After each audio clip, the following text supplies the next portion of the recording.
증거 조작도 서슴지 않는 윤석열 정권의 검찰 사위와 검찰 출신들이 앞장서 바로잡겠습니다. 국민이 부여한 권한을 정권의 이익만을 위해 남용하는 검찰권 사유화가 일상처럼 반복되고 있습니다.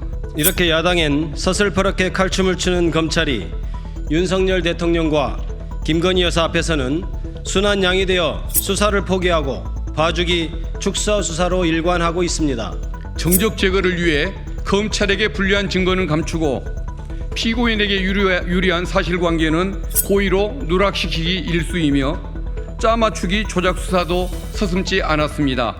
증거 조작도 서슴지 않는 윤석열 정권의 검찰 사위와 검찰 출신들이 앞장서 바로잡겠습니다.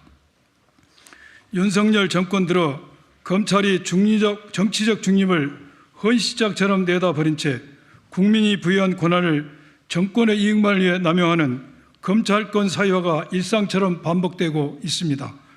정권과 검찰이 한몸이 되어 전 정부에 대한 보복 수사와 정적 제거를 위한 표적 수사에 여념이 없습니다.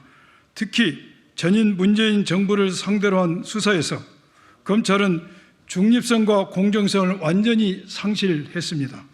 문재인 전 대통령 사의 특혜 채용 의혹을 수사하겠다며 사의 서모 씨의 자택과 대통령 기록관은 물론 서모 씨의 자녀가 사용하는 태블릿까지 압수수색하는 등 그야말로 망신주기식 먼지털이 수사를 자행하고 있습니다. 또 통상적인 업무 협의를 통계 조작으로 둔갑시킨 감사원의 주장을 이어받아 김여미 전 국토부 장관, 김상조 전 정책실장 등 문재인 정부 주요 인사들을 연이어 소환 조사하고 있습니다. 이렇게 야당엔 서슬퍼렇게 칼춤을 추는 검찰이 윤석열 대통령과 김건희 여사 앞에서는 순한 양이 되어 수사를 포기하고 봐주기 축소 수사로 일관하고 있습니다.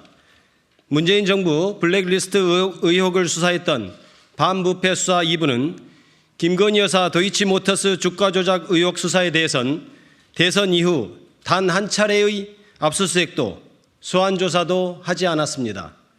서해 공무원 사건을 수사 중인 공공수사 1부는 고발 사주 의혹을 받고 있는 김웅 국민의힘 의원에 대해 강제 수사 한 번 하지 않은 채 불기소 처분을 내렸습니다. 윤석열 대통령, 한동훈 전 장관이 연루된 사건이기 때문 아닙니까? 이뿐만이 아닙니다. 정적 제거를 위해 검찰에게 불리한 증거는 감추고 피고인에게 유리한 사실관계는 고의로 누락시키기 일쑤이며 짜맞추기 조작 수사도 서슴지 않았습니다. 현재 재판 중인 이른바 이재명 대표 위증조사 사건, 이게 대표적입니다. 검찰은 사실대로 말해달라고 반복해서 했던 말을 위증조사라고 왜곡 날조하여 이재명 대표를 기소했습니다. 그리고 지난 1월 22일 재판에서 검찰의 증거조작 의혹까지 제기되었습니다. 이재명 대표가 밝혔듯이 김병량 전 성남시장의 비서 출신인 김진성은 이 대표와 그렇게 좋은 관계를 유지했던 사이가 아닙니다. 김진성이 김병량 전 시장을 대리해 이재명 대표를 고소한 적이 있고 이재명 대표가 백현 정자지구 사건을 폭로하여 김병량 전 시장이 낙선하고 김진성도 구속된 바 있기 때문입니다. 이재명 대표는 김인섭, 김진성에게 특혜를 주기는커녕 그들이 백현동 사업에 관여한 사실을 알지도 못했습니다. 그러나 검찰은 이런 상황을 보여줄 증거를 제출하지 않았습니다. 녹취록에는 이 대표가 김인섭, 김진성과는 서현지구 논란이 있던 2012년 이후 거리를 두어 만나지도 않아 근황을 몰랐고 김인섭, 김진성이 백현동 사업에 관여한 사실을 전혀 모르고 있었음이 분명히 드러납니다. 그러나 검찰은 이런 상황을 보여줄 증거를 제출하지 않았습니다. 녹취록에는 이 대표가 김인섭과 서현지구 논란이 있던 2012년 이후 만나지도 연락도 하지 않았으며 서현지구 문제 때문에 가까이 가면 문제가 될까 안 했다는 내용이 담겨 있습니다.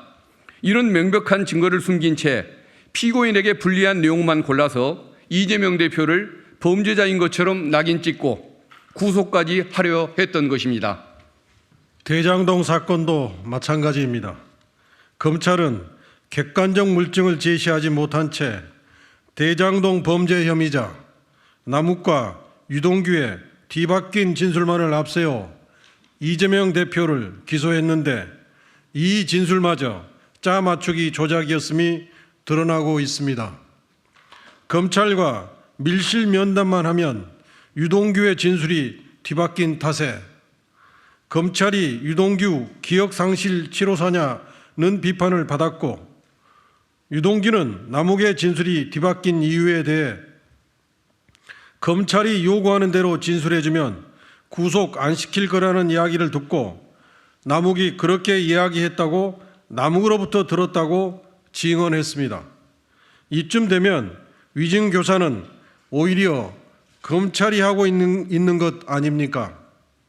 쌍방울 사건도 이화영 전 부지사에 대한 강압 해유와 김성태에 대한 봐주기 수사를 고려하면 검찰이 짜 맞추기 조작 수사를 일삼고 있다는 결론에 도달할 수밖에 없습니다.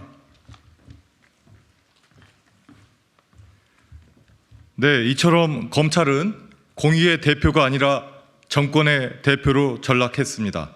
요즘 어디 가서 검찰 출신이라고 말하기가 꺼려질 정도입니다. 이에 우리 검찰 출신 변호사들은 불법 부당한 검찰권 행사를 저지하고 위법을 저지른 수사 검사들까지 끝까지 책임을 묻고 처벌하기 위해 힘을 모아 투쟁에 앞장서기로 결의하였습니다. 그것만이 국가의 녹을 먹은 검찰 출신으로서 국민들에게 검찰의 잘못을 시정하고 사죄하는 길이라고 생각합니다. 정치 검사의 의도적인 증거 누락, 선별적인 증거 채택의 사례, 정치적 중립에 위반한 공소권 등 검찰 권력을 남용하고 편파적으로 항소한 사례를 찾아내겠습니다. 이를 바탕으로 공수처 고발, 재판부의 의견서 제출, 대한변호사협회 변호사 등록 거부 요청서 제출, 탄핵안 발의 등 법률 대응을 포함해 모든 수단을 강구해서 조작 수사에 대응해 나갈 것입니다. 아울러 검찰 사유화 저지 및 검찰의 정상화를 위한 법안 발의 등 검사 독재 정권에 대한 법 제도적 대응 방안도 수립해 나갈 것입니다. 그렇게 대한민국 헌법 질서를 수호하고 무너진 법 앞에 평등, 민주주의를 바로 세우도록 하겠습니다. 감사합니다.